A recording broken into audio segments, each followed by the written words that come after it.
más platicando. Ahorita voy a grabar esta. No me acuerdo cómo quedaron las otras dos de la semana pasada, pero ahorita para evaluar cuál es la que les voy a compartir. Vamos a comenzar. Hoy vamos a hablar de neurodiseño. Vamos a hablar de neurodiseño y concretamente de la emoción. ¿Ya se ve en su pantalla? Sí, ya, profesora. Vamos a hablar de un área que realmente es experimental. De hecho, en nuestra facultad, yo no he escuchado de alguien más que lo trabaje, aparte del profesor Muñoz, pero es algo que todavía podemos hablar que son experimentaciones, ¿no? El neurodiseño emocional. ¿Qué es? Ahorita vamos a hablar desde la definición, que serían las neurociencias. Pero para hablar de las emociones hay otro elemento. Aparte de saber y definir qué es una emoción, qué involucra, qué componentes tiene. Aquí lo primero vamos a partir de la parte emocional, no, de la parte social, ¿no? ¿Qué involucra el neurodiseño emocional? Pues según el sociólogo Niklas, este alemán, nos propone que no solamente hay que observar el objeto, sino mirar a quién observa el objeto y qué cosas empatiza y qué cosas deja fuera. Para hablar de las emociones, necesitamos saber qué detona las emociones, ¿no? ¿Qué cosas no detonan a las emociones? Y por lo tanto, también habrá que definir qué es una emoción.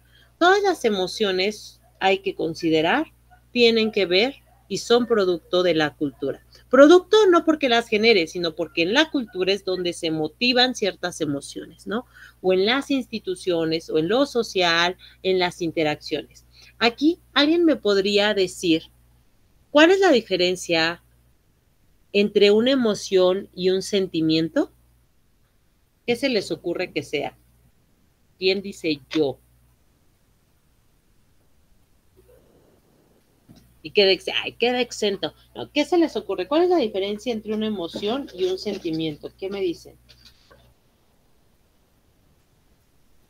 Adelante. No me acuerdo bien cuál era cuál, pero según yo, si no mal recuerdo, según yo, lo que es una emoción es lo que, pues igual como algo fugaz, algo rápido, que te dura como pocos segundos o pocos minutos, y ya lo que es un sentimiento es algo que es más duradero, o sea, perece más o está como por más tiempo y que lo sientes literalmente, pues, ajá, que está como ahí, pero es como más duradero e incluso puede volver a repetirse. Ok, va, si va por ese lado. Carla. Bueno, igual yo tenía una idea parecida, que igual una emoción es como una exaltación, como algo muy instantáneo. Ok, Y un sentimiento igual es como algo que va a permanecer como durante más tiempo ok, y así. muy bien. A mí, Pues que una emoción es inconsciente y es muy inmediato, y el sentimiento pues es pues más consciente y pues va progresando. muy bien. Exacto, por ahí va. Jimena. Bueno, yo tenía entendido que es como la emoción es como la reacción a un estímulo y el sentimiento es como interpretamos esa emoción y pues es como más estable. Ok, Y a ver. muy bien. También está Itzel. Sí, bueno, también tengo entendido que es la intensidad, porque las emociones suelen ser más intensas, mientras que creo que bueno, los sentimientos como humanos los regulamos un poco más. Ahí hay una cuestión interesante con los sentimientos, exacto. La regulación. Esto nos puede hablar, ¿no? Un poquito también de tener claro dónde entraría la intensidad, pero vendrían siendo lo mismo. Carla, adelante. Bueno, yo considero que las emociones son más como externas, aparte de lo que ya mencionaron que duran muy poquito, pues esas como que las notamos más entre nosotros, y los sentimientos son algo como más interno, que es como un poco más difícil de descifrar. Ok, hay algunas cuestiones que coinciden con lo que es, tienen noción, me parece que sí hay un poquito más de decir, a ver qué es. Vamos a detenernos un poco a pensar. Ya hablamos que la cultura interviene, ¿no? Que las emociones también hay que observar ¿Qué sucede alrededor cuando estas se hacen presentes, ¿no? ¿Y qué cosas no las activarán? Ahorita eso ya nos va dando pistas, ¿no? Hay algunas situaciones. Pensemos que el hecho de incluso el término emoción sea a nivel cultural siempre también cultivado. Se habla que las mujeres somos más emotivas, somos más emocionales. Y a los hombres, por el contrario, siempre históricamente se les ha cultivado en una idea de que ellos deben de ser menos emotivos, que deben de ser más fríos, ¿no? Que incluso deben de ser rudos y reprimir eso.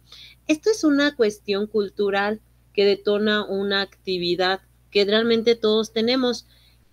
No sé si lo sepan, pero los seres humanos no somos los únicos capaces de tener emociones. ¿Sí lo sabían? Espero que sí, ¿no? Las emociones están presentes en otras especies, pero las emociones, digamos que es como una primer reacción, ¿no? Entonces, esas emociones se han estereotipado y ha habido eso, ha traído como problemas de entenderlas y querer nombrarlas, ¿no? Y nosotros estamos en una carrera que por lo regular nos habla de emociones, que le pongamos la emoción, pero ¿qué es una emoción? ¿O cómo la trabajo? ¿Qué tengo que estudiar para comprender esa emoción? Entonces, por un lado, la emoción estará presente en todas las especies. En el caso de los seres humanos, en los seres humanos. Pero hay otras construcciones que nacen de esas emociones que de manera natural están, ¿no? Por ejemplo, eso, estereotiparlas y de pronto decir que las mujeres, ¿no? La sociedad efectivamente nos socializa para ser amorosas, emotivas, y a los hombres no. Eso es algo real. Y a su vez, ¿no? Si tú quieres ser una mujer fría y calculadora, también pueden socializar tu emoción hacia cierto sentido. El aspecto social, tú no lo vas a poder despegar. Si quieres hablar de emociones, de entrada, quítale las etiquetas, porque las emociones no se pueden generalizar ni se pueden etiquetar. Y ahorita van a ver por qué, ¿no? Estaríamos hablando de entenderlas para realmente asumir cómo se tienen que abordar. Algo que va a ir integrado a una emoción es lo social. La parte social y estas preguntas que aquí les pongo les ayudan. Les voy a poner de tarea, aparte del boceto completo del mapa, que vean 2 videos. Les voy a dejar ahí 2 opciones y que me respondan unas preguntas. No está difícil, esto es para complementar. De una vez se los comparto.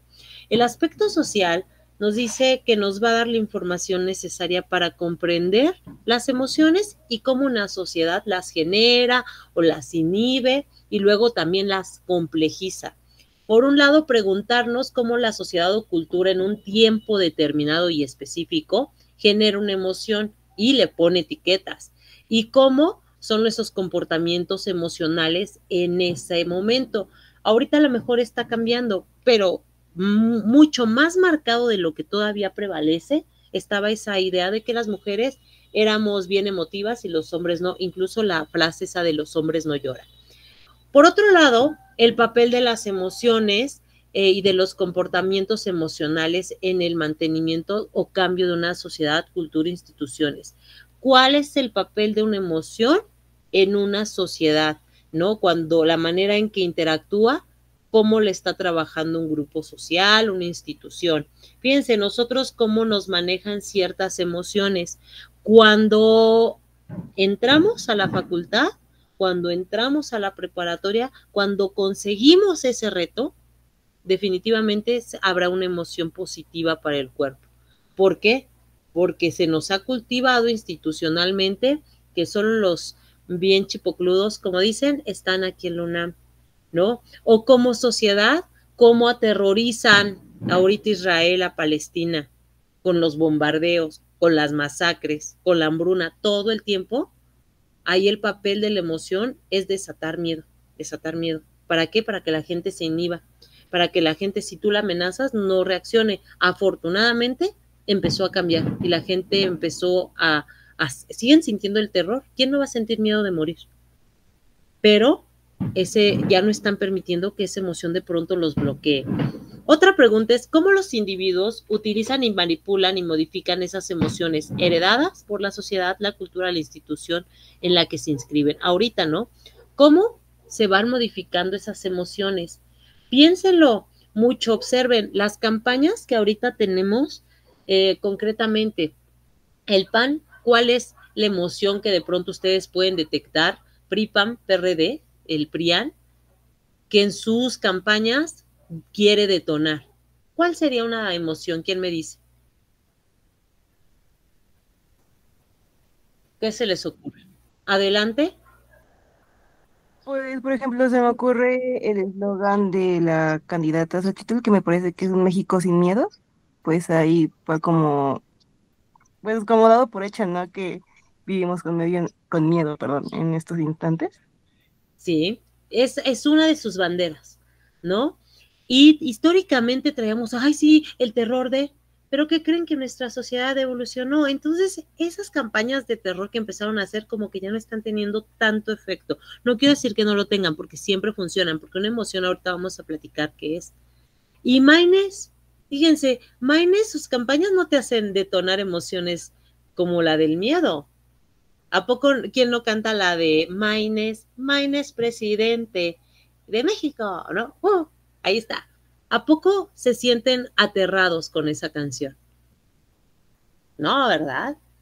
Y a lo mejor la mujer fría, ahí va a decir según Xochitl, de ahí no hay emociones. No, traen sus discursos. Vean, aquí es una cuestión, cómo se manipulan, cómo incluso se han modificado heredadas. Nosotros estamos rompiendo apenas, porque realmente, se debe decir que sí, o sea, los momentos de más represión, de más terror en México, no fueron este sexenio, fueron en el 85, en Acteal, fueron masacres que se hicieron, ¿no? Ándale, te quejas y ahora sí, sopas.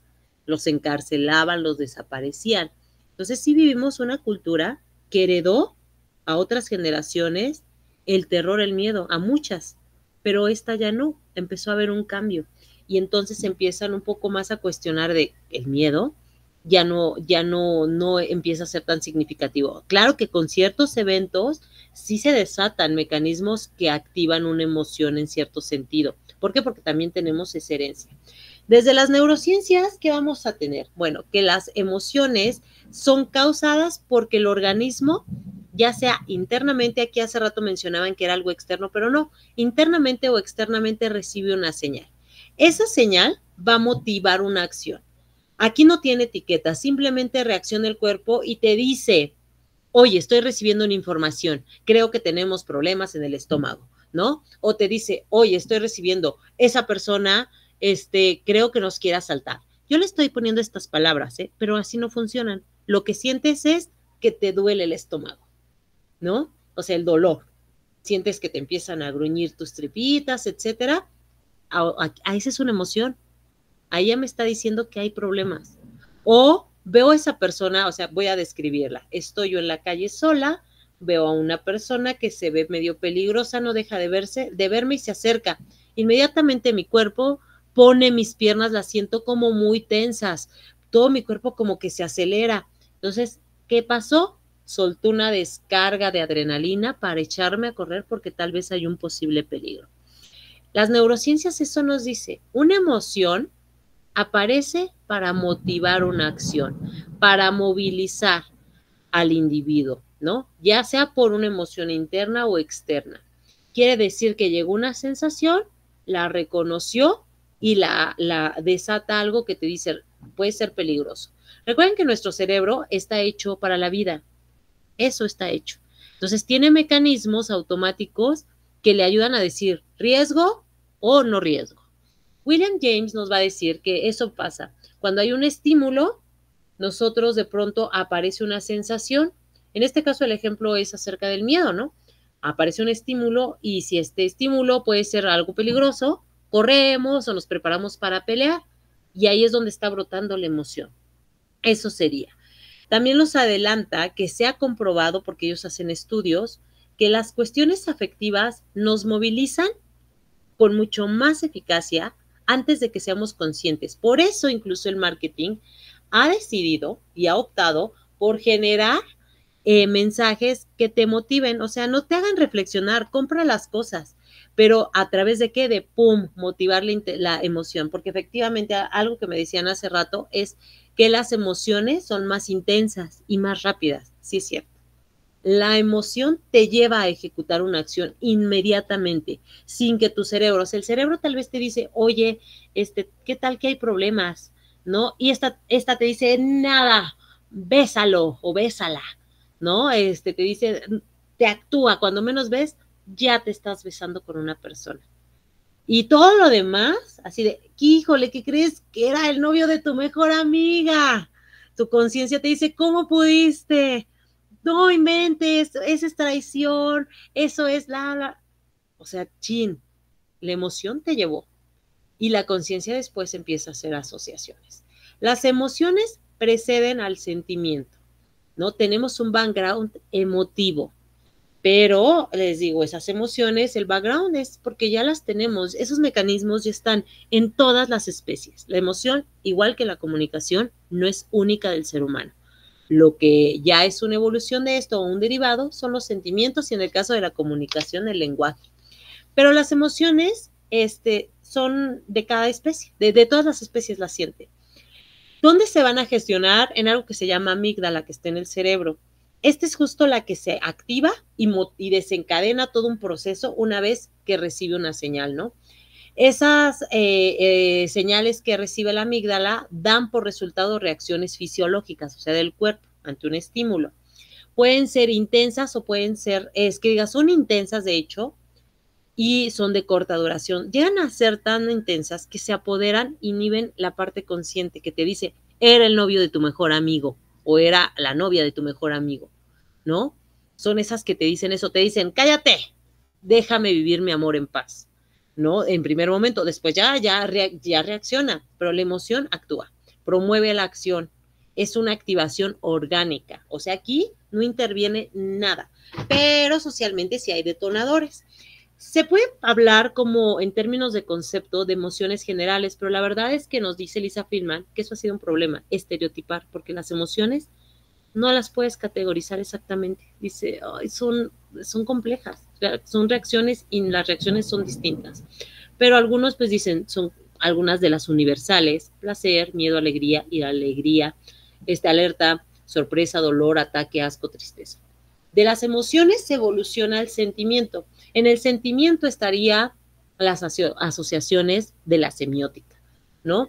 Este proceso en el sentimiento ya es la corteza prefrontal. Es menos intensa, pero es más duradera por las relaciones que hace semánticamente hablando, ¿no? El análisis racional y cognitivo se va a generar en esta parte de la corteza prefrontal. Ahí estaríamos ante la presencia de sentimientos, ¿no? Y entonces tú dices, híjole, ¿aquí qué pasa? La emoción se transforma ya de manera cognitiva, hay un proceso mayor, ¿no? Ya es menos intenso, pero se puede mantener y te dice, por un lado, tú eres la amiga a la que traicionaron, los celos. Mi mejor amiga, mi amiga que me daba esa emoción de alegría, me traicionó, ¿no? Me traicionó y siento odio, ¿no? ¿Por qué? Porque ese vínculo ya se fue, porque aparte él era el amor de mi vida, el que me hacía sentir muy bien y ahora me robó esa cosa que me hacía sentir muy bien. Viene una construcción, porque incluso si pensemos, olvidémonos del tema de la amiga y el beso, el ejemplo, vámonos al amor, a la felicidad. ¿Qué es eso? La felicidad no es lo mismo para una persona que para otra.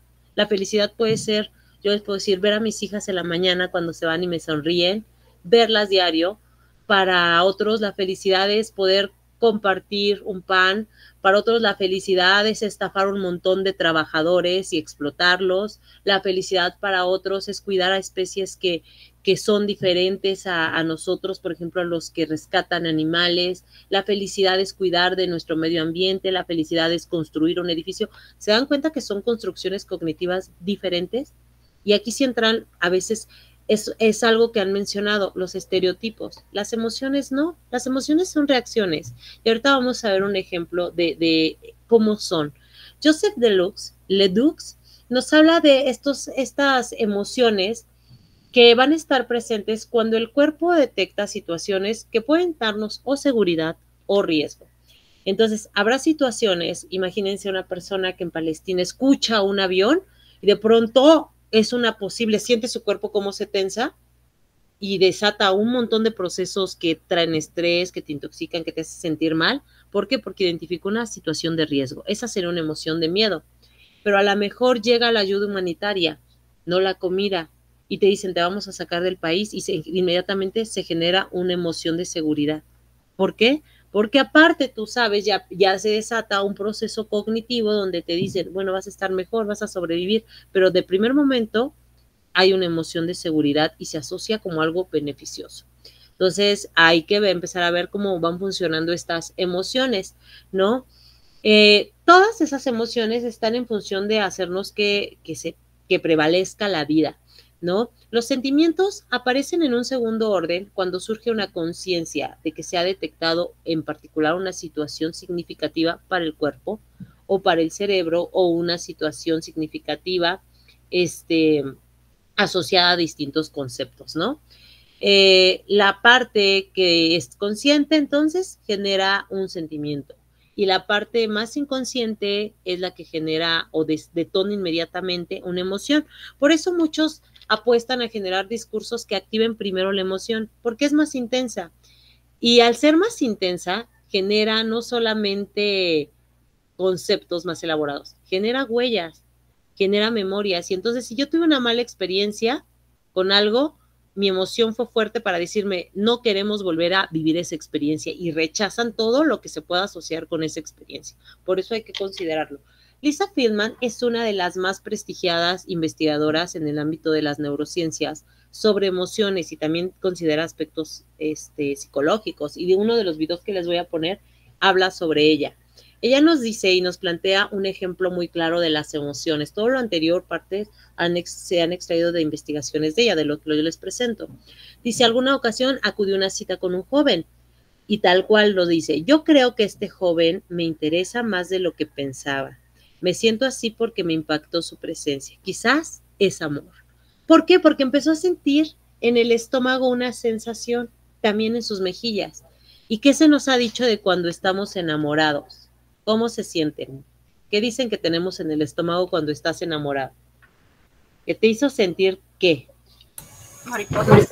Mariposas, ¿no? Horas después, lo que ella dice es, llego a mi casa y resulta que tenía un problema estomacal. Algo que comí en la cena me empezó a intoxicar, traía fiebre y empieza a vomitar, ¿no? Dice, imagínense esa emoción, cómo se ha construido un sistema que estereotipa con el amor, cuando era una señal interna que decía, Lisa, estamos enfermos, ¿no? Entonces hay que considerar esa parte porque ese es el problema de estereotipar. Las emociones no se pueden estereotipar. Los sentimientos sí los puedes tú medio categorizar, pero cada persona, cada comunidad estructura distinto y también cada cultura, cada sociedad detona con ciertos elementos diferentes una emoción y hay que saber cómo se va a trabajar esa emoción, ¿no? El tener, ella nos menciona, ¿no? La emoción o el sentimiento, más bien sería del amor, de pronto supone conocer el concepto y lo que implica ese concepto, ¿no? Es una cuestión donde hay una implicación conductual y una corporal. Sentir eso en el cuerpo, ¿no? En la mente y usar el concepto para significar una experiencia. Pero aquí entonces tenemos que ser muy claros porque a veces hay ciertos conceptos que no se aplican a lo que está experimentando el cuerpo. Todo depende, esta cadena que nos menciona entre cuerpo, mente y concepto, hay que considerar cómo está significando una experiencia, ¿no? ¿Por qué?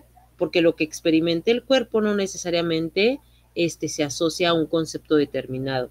Para saber ese concepto, cómo se está asociando y cómo está detonando, es que tenemos que prestar atención en lo social, ¿no? Nuestra sociedad refuerza ciertas cosas y motiva y cultiva más unas emociones que otras. Otro investigador buenísimo en esta parte de las emociones es Damasio. Damasio nos habla de que el cuerpo tiene programas de acción complejos y que detonan, ¿no? Detonan a través de estímulos una emoción.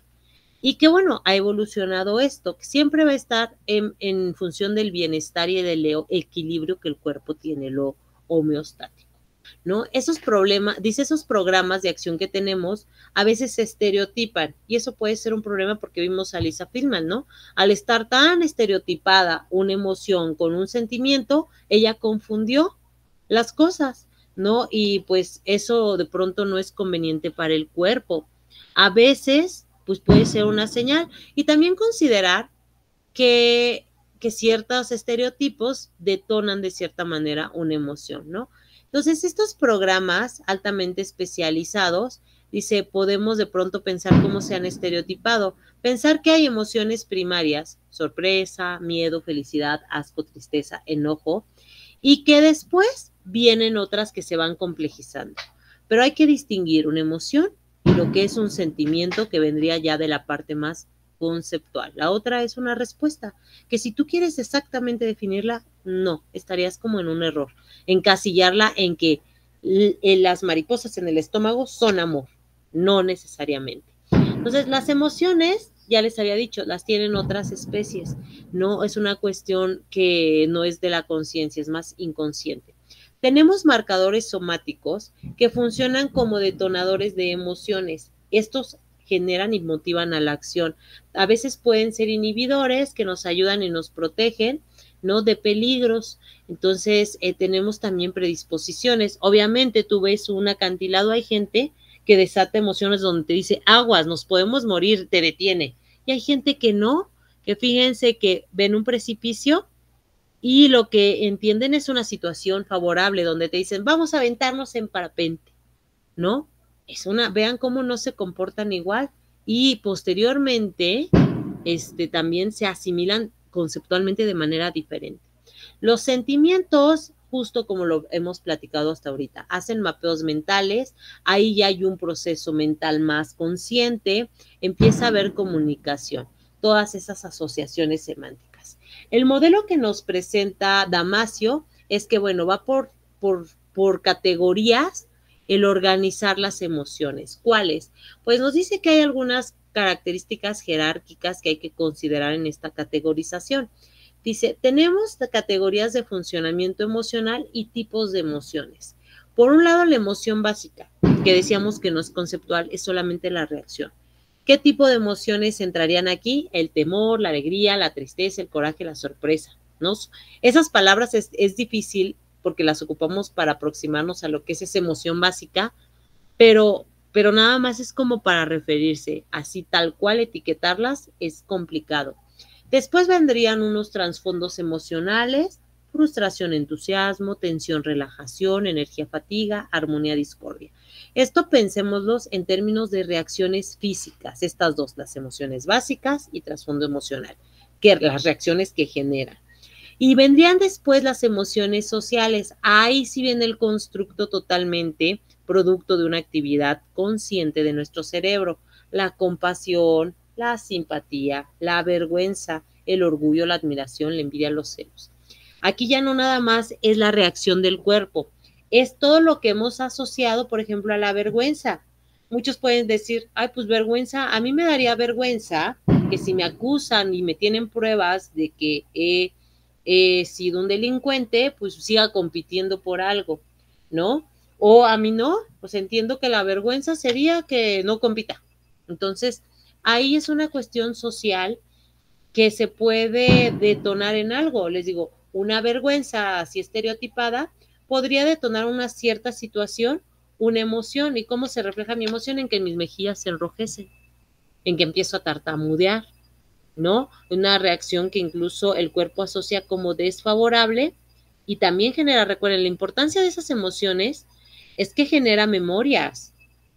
Es que esa intensidad que logran tener genera una emotiva y otra genera recuerdos, asociaciones que después trascienden a la conciencia y que te dicen, híjole, cualquier situación que englobe esto, la asociamos y es una emoción que se siente fea, que es un peligro para el cuerpo, entonces tiende a rechazar.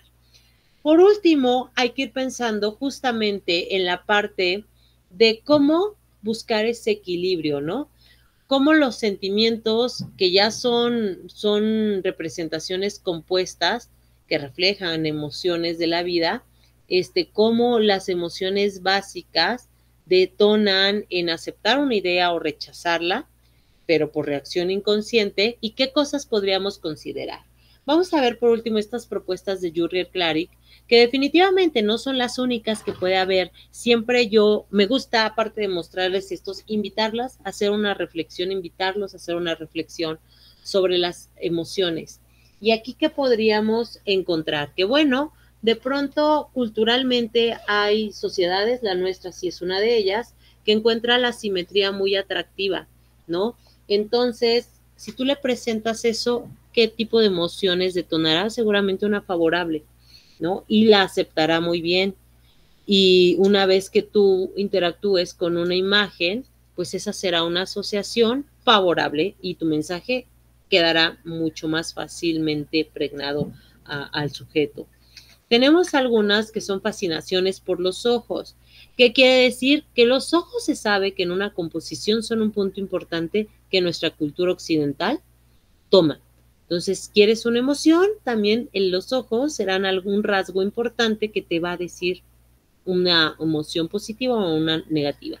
Un semestre hicimos una exposición donde me acuerdo que hicieron un tema que era el miedo, y lo que trabajaron fue muy bien la pupila, la forma del ojo, para generar un reconocimiento donde decir, esta persona está generando terror, ¿no? Lo siguiente será que lo sencillo a veces gusta más, y el principio en el que se basa es que al cerebro no le gusta invertir muchos recursos. Cuando algo es mucho más fácil de entender, significa siempre para él menos recursos, y eso es una emoción favorable que asocia con algo bueno porque le implica que no esté en riesgo la vida. También los aspectos, otro importante que tiene nuestro cerebro es que acepta los daños reversibles. ¿Esto qué quiere decir? Que hay emociones que le pueden desatar placer, pero son negativas. ¿Por qué, por ejemplo, consumimos algo que sabemos que nos hace daño? Y el cerebro te dice, bueno, poco veneno no mata.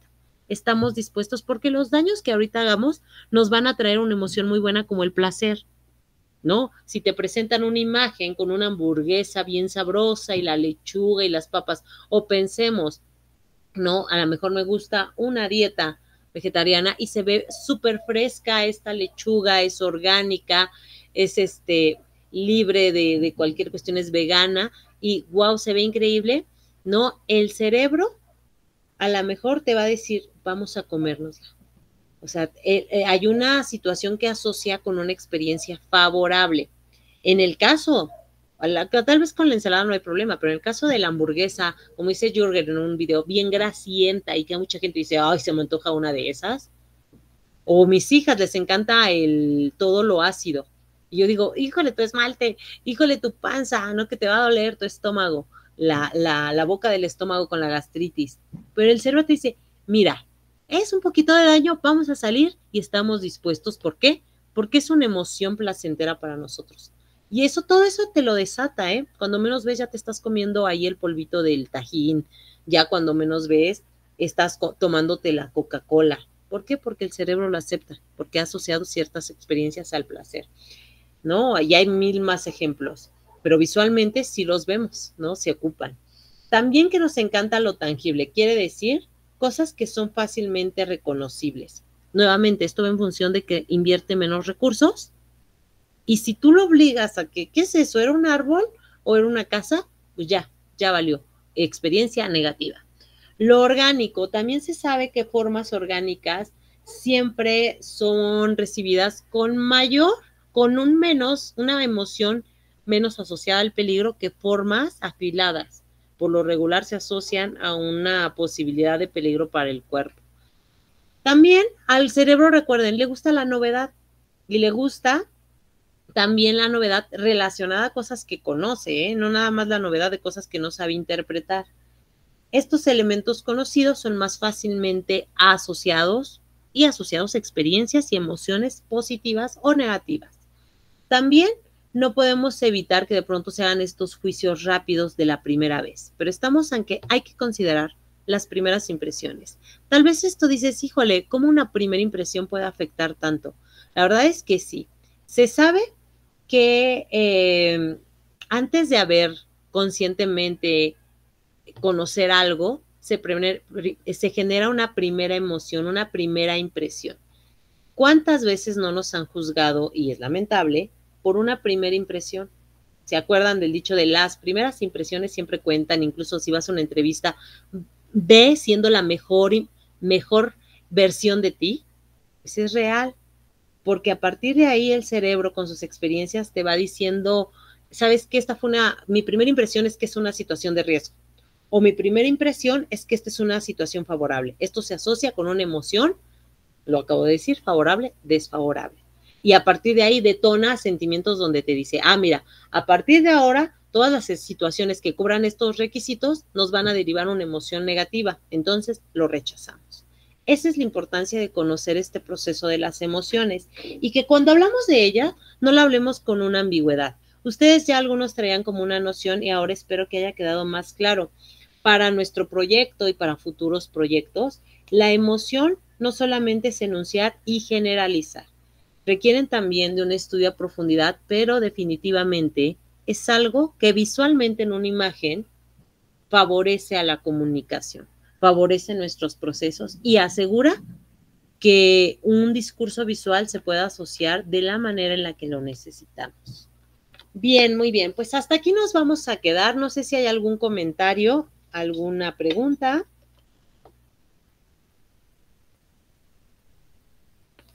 ¿Todo bien? Espero que no haya sido demasiado porque, bueno, tuvimos un ratito revisando. Hasta aquí nos quedamos para entonces la semana entrante. Recuerden que me tienen que entregar el primer boceto de su mapa ilustrado, ya con la selección de los elementos que digan, nos quedamos con y que tengan como ya un poquito que se vea la intención del estilo que va a permear, ¿no? en los elementos. Igual si lo quieren poner y decir, por aquí nos vamos a ir, me funciona. La paleta de color que la consideren y yo les haré observaciones. La finalidad es que no nos atrasemos. Digamos que esta es una primera revisión y dentro de 15 días, ahí sí les voy a solicitar que tengamos avances mucho más significativos, ya mucho más claros en cuanto a estilo y ya con aplicaciones de color, ¿de acuerdo? Eso se va a quedar de tarea a la par con un video que les voy a dejar. Son 2 videos, seleccionan uno de los 2, que contesten unas preguntitas que les dejé ahí, podrán incorporar ejemplos. ¿Dudas, preguntas, todo bien? Todo bien. Todo bien, profesora. Sale pues, entonces, antes de irnos, alcen la mano todos los que participaron, porque ya saben que siempre se me pasa a veces y la verdad luego es un problema.